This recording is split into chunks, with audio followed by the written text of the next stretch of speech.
नमस्कार, good morning. प्रखर GS के इस वीडियो सेशन में एक बार फिर आप सभी का स्वागत है। इस वीडियो के माध्यम से हम लोग पिछले 2 जून से 8 जून तक के महत्वपूर्ण करंट अफेयर्स एमसीक्यू की चर्चा करेंगे। आशा है ये सभी करंट अफेयर्स एमसीक्यू आपके आने वाले परीक्षाओं के लिए लाभकारी साबित होंगे। तो आइए शुरू करते हैं आज का यह वीडियो। पहला क्वेश्चन है, एनएसओ के अनंतिम आंकड़ों के अनुसार वित्तीय वर्ष 2022-23 में भारतीय सकल घरेलू उत्पाद अर्थात जीडीपी में कितने प्रतिशत की वृद्धि देखी गई? सही उत्तर ऑप्शन नंबर बी 8.2%। एनएसओ के अंतिम आंकड़ों के अनुसार वित्तीय वर्ष 22-23 में जीडीपी में 8.2% की वृद्धि देखी गई है। जब एनएसओ की बात हो रही है तो वर्ष 2019 ईस्वी में एनएसएसओ और सीएसओ इन दोनों संगठनों को मिलाकर एनएसओ का गठन किया गया था। इन दोनों संगठनों का विलय किया गया और बनाया गया एनएसओ। और एनएसओ जीडीपी के आंकड़े जारी करती है। जीडीपी अर्थात सकल घरेलू उत्पाद। सकल घरेलू उत्पाद अर्थात gross domestic product. Gross domestic product GDP अर्थात जीडीपी का अर्थ होता है एक निश्चित समय सीमा के अंदर देश की सीमाओं में उत्पादित सभी तैयार वस्तुओं और सेवाओं का बाजार मूल्य, यह जीडीपी कहलाता है। तो एनएसओ के अनंतिम आंकड़ों के अनुसार वर्ष 2023-24 में जीडीपी में 8.2% की वृद्धि देखी गई। नेक्स्ट क्वेश्चन है, हाल ही में एजेटी जान सिंह का निधन हो गया। वे किस क्षेत्र से संबंधित हैं? सही उत्तर ऑप्शन नंबर सी वन्यजीव संरक्षणवादी। हाल ही में एजेटी जान सिंह का निधन हो गया। वे वन्यजीव संरक्षणवादी थे, बेंगलुरु के। नेक्स्ट क्वेश्चन है, हाल ही में दुनिया के सबसे लंबे पैदल यात्री सस्पेंशन ब्रिज का उद्घाटन किस देश में हुआ है? तो सही उत्तर हो जाएगा ऑप्शन नंबर डी हंगरी में। हाल ही में हंगरी में दुनिया के सबसे लंबे पैदल यात्री सस्पेंशन ब्रिज का उद्घाटन किया गया। यह जो सस्पेंशन ब्रिज है यह 700 मीटर है और हंगरी के राष्ट्रीय एकता दिवस जो 4 जून को मनाया जाता है। हंगरी का राष्ट्रीय एकता दिवस 4 जून को मनाया जाता है और इसी 4 जून को इस दुनिया के सबसे लंबे पैदल यात्री सस्पेंशन ब्रिज का उद्घाटन किया गया, जिसे नाम दिया गया राष्ट्रीय एकता का पुल।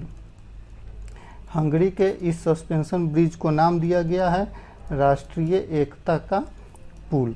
नेक्स्ट क्वेश्चन है, निम्न में से कौन सा देश जनवरी 2025 में संयुक्त राष्ट्र सुरक्षा परिषद के अस्थायी सदस्य के रूप में नहीं चुना गया? तो सही उत्तर हो जाएगा ऑप्शन नंबर ए भारत। हाल ही में संयुक्त राष्ट्र सुरक्षा परिषद के अस्थायी सदस्यों का चुनाव हुआ था। इनका चुनाव जनवरी 2025 से अगले 2 साल तक के लिए हुआ था। तो इन अस्थायी सदस्यों में 5 अस्थायी सदस्य का चुनाव हुआ। 5 अस्थायी सदस्य में पाकिस्तान, सोमालिया, पनामा, डेनमार्क और ग्रीस का चुनाव हुआ था और इसलिए सही उत्तर हो जाएगा ऑप्शन नंबर ए। इन ऑप्शन में भारत का चुनाव इस अस्थायी सदस्यता के लिए नहीं हुआ है, किंतु भारत इसके पहले 8 बार संयुक्त राष्ट्र सुरक्षा परिषद के अस्थायी सदस्य के रूप में सेवा दे चुका है। जब संयुक्त राष्ट्र सुरक्षा परिषद की बात हो रही है तो संयुक्त राष्ट्र सुरक्षा परिषद में 15 सदस्य होते हैं। इन 15 सदस्य में 5 सदस्य अस्थायी सदस्य हैं और 10 अस्थायी सदस्य हैं। इस 5 अस्थायी सदस्य जिन्हें वीटो की शक्ति प्राप्त है, इनमें यूएसए, यूके, फ्रांस, रूस और चीन है, जबकि 10 अस्थायी सदस्य होते हैं। जब यूएनओ की बात हो रही है तो यूएनओ की स्थापना हुई थी 1945 ईस्वी में और वर्तमान में इसमें 193 देश इसके सदस्य हैं, जबकि इसके वर्तमान महासचिव का नाम है एंटोनियो गुतरेस यूएनओ के वर्तमान महासचिव हैं। नेक्स्ट क्वेश्चन है, हाल ही में आइसलैंड की नई राष्ट्रपति कौन बनी है? सही उत्तर ऑप्शन नंबर सी, हल्ला टामसडाटीर। हल्ला टामसडाटीर हाल ही में आइसलैंड की नई राष्ट्रपति बनी है। जब आइसलैंड की बात हो रही है तो आइसलैंड एक यूरोपीय देश है जिसकी राजधानी का नाम है रेक्याविक। आइसलैंड की राजधानी रेक्याविक है और हाल ही में इसके नए राष्ट्रपति बनी है हल्ला टामसडाटीर। नेक्स्ट क्वेश्चन है, हाल ही में मैक्सिको की पहली महिला राष्ट्रपति कौन बनी है? सही उत्तर option number B, Claudia Sheinbaum. Claudia Sheinbaum Mexico की पहली महिला राष्ट्रपति बनी है। जब मैक्सिको में राष्ट्रपति की बात हो रही है तो मैक्सिको में राष्ट्रपति का कार्यकाल होता है 6 साल और यहाँ पर कोई भी व्यक्ति केवल एक बार ही राष्ट्रपति बन सकता है। नेक्स्ट क्वेश्चन है, हाल ही में जारी क्यूएस वर्ल्ड यूनिवर्सिटी रैंकिंग में प्रथम भारतीय संस्थान कौन है? सही उत्तर option number A, IIT Bombay. हाल ही में क्यूएस वर्ल्ड यूनिवर्सिटी रैंकिंग जारी की गई जिसमें भारत में प्रथम स्थान आईआईटी बॉम्बे है जिसका वर्ल्ड वाइड स्थान है 118। विश्व स्तर पर इसका स्थान 118वां है जबकि भारत में यह प्रथम स्थान है। जब विश्व स्तर पर क्यूएस वर्ल्ड यूनिवर्सिटी रैंकिंग की बात की जाती है तो फर्स्ट रैंक है एमआईटी की। एमआईटी अर्थात मैसाचुसेट्स इंस्टीट्यूट ऑफ टेक्नोलॉजी जो कैम्ब्रिज में है। नेक्स्ट क्वेश्चन है, हाल ही में प्रतिष्ठित गुडेलेप्पा हर्लिकेली पुरस्कार से किसे चुना गया? सही उत्तर ऑप्शन नंबर डी, सिद्धलिंग पटाना सेठी। सिद्धलिंग पटाना सेठी को हाल ही में गुंडलेप्पा हर्लिकेली पुरस्कार से सम्मानित किया गया है। यह जो पुरस्कार है साहित्य, समाज और सामाजिक सेवा में महत्वपूर्ण कार्य के लिए दिया जाता है। नेक्स्ट क्वेश्चन है, हाल ही में न्यूयॉर्क इंडियन फिल्म फेस्टिवल में फिल्म मिसेज के लिए किस अभिनेत्री को सर्वश्रेष्ठ अभिनेत्री का पुरस्कार प्राप्त हुआ है? सही उत्तर option number C, Sanya Malhotra. हाल ही में न्यूयॉर्क इंडियन फिल्म फेस्टिवल में फिल्म मिसेज के लिए सान्या मल्होत्रा को सर्वश्रेष्ठ अभिनेत्री का पुरस्कार प्राप्त हुआ है।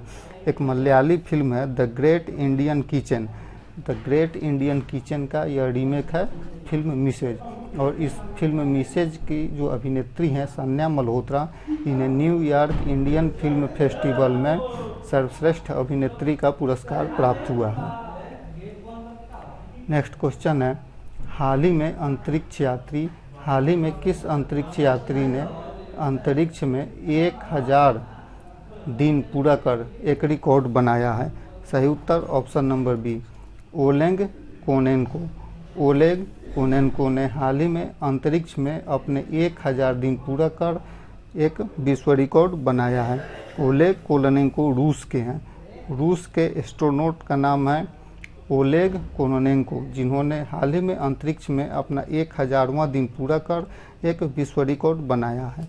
नेक्स्ट क्वेश्चन है, विश्व पर्यावरण दिवस पर प्रधानमंत्री नरेंद्र मोदी ने पेड़ लगाकर किस अभियान की शुरुआत की? सही उत्तर ऑप्शन नंबर डी, एक पेड़ माँ के नाम। हाल ही में विश्व पर्यावरण दिवस पर, जो कि विश्व पर्यावरण दिवस मनाया जाता है 5 जून को, हाल ही में 5 जून को विश्व पर्यावरण दिवस के अवसर पर प्रधानमंत्री नरेंद्र मोदी ने एक पेड़ लगाया कर इस विश्व पर्यावरण दिवस की शुरुआत की और इस अभियान का नाम दिया गया एक पेड़ माँ के नाम। नेक्स्ट क्वेश्चन है, हाल ही में संपन्न 18वीं लोकसभा चुनाव में नोटा को सर्वाधिक मत किस लोकसभा क्षेत्र में प्राप्त हुए हैं? सही उत्तर ऑप्शन नंबर सी, इंदौर। मध्य प्रदेश का एक शहर है इंदौर जहां हाल ही में जो लोकसभा चुनाव संपन्न हुआ उसमें नोटा को सर्वाधिक मत प्राप्त हुआ। करीब 2.18 लाख मत नोटा को प्राप्त हुआ और वहां से भाजपा के प्रत्याशी शंकर लालवानी विजयी हुए और अभी तक सर्वाधिक मतों से विजयी होने वाले प्रत्याशी ये बने हैं। लगभग 11,75,092 वोट से ये विजयी हुए हैं। नेक्स्ट क्वेश्चन है, हाल ही में कुवैत के नए क्राउन प्रिंस कौन बने हैं? तो सही उत्तर हो जाएगा ऑप्शन नंबर बी, शेख सबा अल खालिद अल सबा। शेख सबा अल खालिद अल सबा हाल ही में कुवैत के नए प्रिंस बने हैं। नेक्स्ट क्वेश्चन है, भारत में पहली एस्ट्रो टूरिज्म पहल का शुभारंभ किस राज्य में हुआ है? सही उत्तर ऑप्शन नंबर है उत्तराखंड में। हाल ही में भारत की पहली एस्ट्रो टूरिज्म पहल का शुभारंभ भारत के उत्तराखंड राज्य में हुआ है। भारत के उत्तराखंड राज्य के मसूरी जिसे पहाड़ों की रानी कहा जाता है, मसूरी में भारत का पहला एस्ट्रो टूरिज्म पहल का उद्घाटन हुआ है, जिसे नाम दिया गया है नक्षत्र सभा।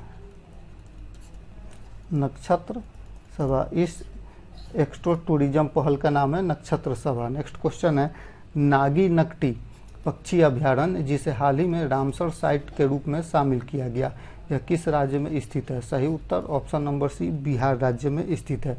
बिहार के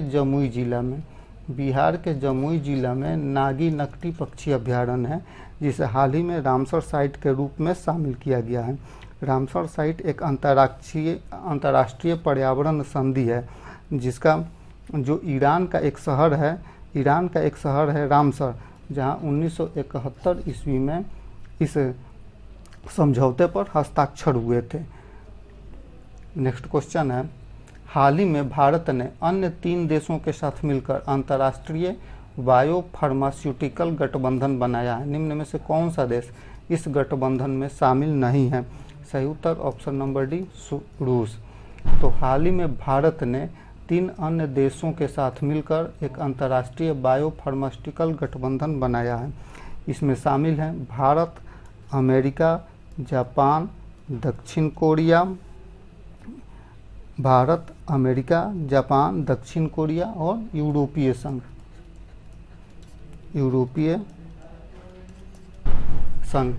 इन चार अमेरिका, भारत, जापान, दक्षिण कोरिया और एक यूरोपीय संघ, इन सभी ने मिलकर अंतर्राष्ट्रीय बायो फार्मास्यूटिकल गठबंधन बनाया है। यह जो गठबंधन है जैव औषधि के क्षेत्र में मजबूत आपूर्ति श्रृंखला के निर्माण के लिए बनाया गया है। नेक्स्ट क्वेश्चन है हाल ही में किस चिकित्सा संस्थान ने WHO द्वारा स्वास्थ्य संवर्धन के लिए 2024 नेल्सन मंडेला पुरस्कार जीता है? सही उत्तर ऑप्शन नंबर है निमहंस बेंगलुरु। निमहंस अर्थात बेंगलुरु का एक राष्ट्रीय मानसिक स्वास्थ्य एवं तंत्रिका विज्ञान संस्थान है, जिसे शॉर्ट फॉर्म निमहंस कहा जाता है। इसने WHO द्वारा स्वास्थ्य संवर्धन के लिए 2024 का नेल्सन मंडेला पुरस्कार जीता है। नेक्स्ट क्वेश्चन है हाल ही में इसरो ने एडिटिव मैन्युफैक्चरिंग के माध्यम से सतत अंतरिक्ष अन्वेषण के लिए किस कंपनी के साथ सहयोग समझौते पर हस्ताक्षर किया है? सही उत्तर ऑप्शन नंबर है विप्रो 3D और इसरो ने PSLV के चौथे चरण के लिए एडिटिव मैन्युफैक्चरिंग समझौते पर हस्ताक्षर किया है। नेक्स्ट क्वेश्चन है हालिया सरकारी आंकड़ों के अनुसार वर्ष 2023-24 में भारत को किस देश से सबसे अधिक FDI प्राप्त हुए हैं? सही उत्तर ऑप्शन नंबर बी सिंगापुर से। एक हाल ही में जारी एक आंकड़ों के अनुसार वर्ष 2023-24 में भारत को सिंगापुर से सबसे ज़्यादा FDI प्राप्त हुए हैं। नेक्स्ट क्वेश्चन है हाल ही में नासा ने चंद्रमा के लिए एक मानकीकृत समय प्रणाली विकसित करने के लिए किस अंतरिक्ष एजेंसी के साथ सहयोग समझौते पर हस्ताक्षर किए हैं? सही उत्तर ऑप्शन नंबर बी ESA अर्थात यूरोपीय अंतरिक्ष एजेंसी और नासा ने चंद्रमा के लिए एक मानकीकृत समय प्रणाली विकसित करने के लिए एक सहयोग समझौते पर हस्ताक्षर किए हैं। नेक्स्ट क्वेश्चन है हाल ही में किस अंतरिक्ष संगठन ने प्रवाह नामक कंप्यूटेशन फ्लूइड डायनेमिक्स सॉफ्टवेयर विकसित किया है? सही उत्तर ऑप्शन नंबर है इसरो ने। हाल ही में इसरो ने प्रवाह नामक कंप्यूटेशनल फ्लूइड डायनेमिक्स सॉफ्टवेयर विकसित किया है। इसका उपयोग गगनयान मिशन में मानव रेटेड लॉन्च वाहनों के विश्लेषण के लिए किया जाएगा। नेक्स्ट क्वेश्चन है उच्च शिक्षा विभाग ने हाल ही में डिजिटल लाइब्रेरी प्लेटफॉर्म राष्ट्रीय पुस्तकालय बनाने के लिए किस संगठन के साथ एक समझौता ज्ञापन पर हस्ताक्षर किया है? सही उत्तर हो जाएगा option number B national book trust के साथ। हाल ही में उच्च शिक्षा विभाग ने नेशनल बुक ट्रस्ट के साथ डिजिटल लाइब्रेरी प्लेटफॉर्म राष्ट्रीय ई पुस्तकालय बनाने के लिए एक सहयोग समझौते पर हस्ताक्षर किया है। यह जो डिजिटल ई लाइब्रेरी बनाया जाएगा यह नई दिल्ली में बनाया जाएगा, जिसमें 100 भाषाओं, लगभग 100 से अधिक भाषाओं में 10,000 से अधिक पुस्तकें इसमें रखी जाएंगी। नेक्स्ट क्वेश्चन है, हाल ही में हिंदी साहित्य भारती पुरस्कार 2024 से किसे सम्मानित किया गया है? सही उत्तर ऑप्शन नंबर सी, कृष्ण प्रकाश को। नेक्स्ट क्वेश्चन है, हाल ही में खबरों में रही मिनटमैन 3 अंतर महाद्वीपीय बैलिस्टिक मिसाइल किस देश द्वारा विकसित की गई है? सही उत्तर ऑप्शन नंबर है, संयुक्त राज्य अमेरिका, USA। हाल ही में खबरों में रही मिनटमैन 3 एक अंतर महाद्वीपीय बैलिस्टिक मिसाइल है जो संयुक्त राज्य अमेरिका के द्वारा विकसित किया गया है। नेक्स्ट क्वेश्चन है, हाल ही में किस नियामक संस्था ने निवेशकों के लिए सारथी 2.0 मोबाइल ऐप लॉन्च किया है? सही उत्तर ऑप्शन नंबर बी, सेबी ने। हाल ही में सेबी ने अपने निवेशकों के लिए एक सारथी 2.0 मोबाइल ऐप लॉन्च किया है जो निवेशकों के वित्तीय प्रबंधन में सहायता करेगा। नेक्स्ट क्वेश्चन है, चांग-ई 6 मिशन हाल ही में किस देश द्वारा चंद्रमा पर भेजा गया था? सही उत्तर ऑप्शन नंबर बी, चीन के द्वारा। हाल ही में चीन के द्वारा चंद्रमा के दक्षिणी ध्रुव एटकेन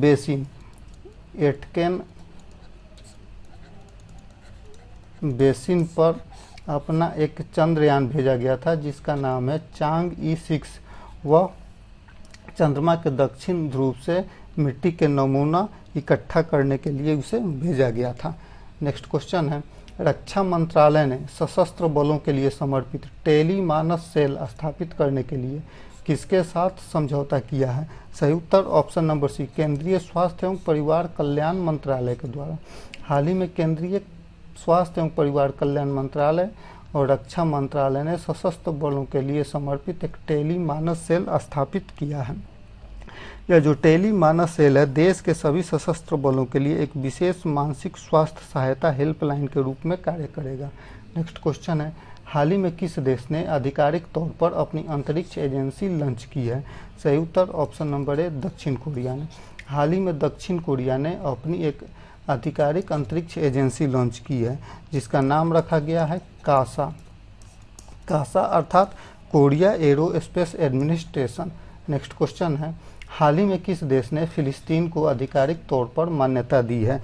तो सही उत्तर हो जाएगा हमारा ऑप्शन नंबर बी, स्लोवेनिया ने। हाल ही में स्लोवानिया ने फिलिस्तीन को आधिकारिक तौर पर एक देश के रूप में मान्यता दी है। इसके पहले स्पेन, आयरलैंड तथा नॉर्वे ने भी फिलिस्तीन को एक आधिकारिक देश के रूप में मान्यता दी थी।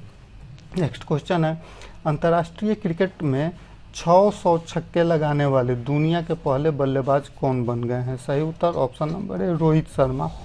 हाल ही में रोहित शर्मा अंतर्राष्ट्रीय क्रिकेट में 600 छक्के लगाने वाले दुनिया के पहले बल्लेबाज बन गए हैं। नेक्स्ट क्वेश्चन है, हाल ही में जारी पर्यावरण प्रदर्शन सूचकांक में भारत का स्थान क्या है? सही उत्तर ऑप्शन नंबर बी, 176। हाल ही में जारी पर्यावरण प्रदर्शन सूचकांक में भारत का स्थान 176 है और जब भारत का स्थान 176 है तो पहला स्थान है एस्टोनिया का। पहला स्थान एस्टोनिया का है। भारत वर्तमान में तीसरा सबसे बड़ा ग्रीन हाउस गैस उत्सर्जक है। धन्यवाद।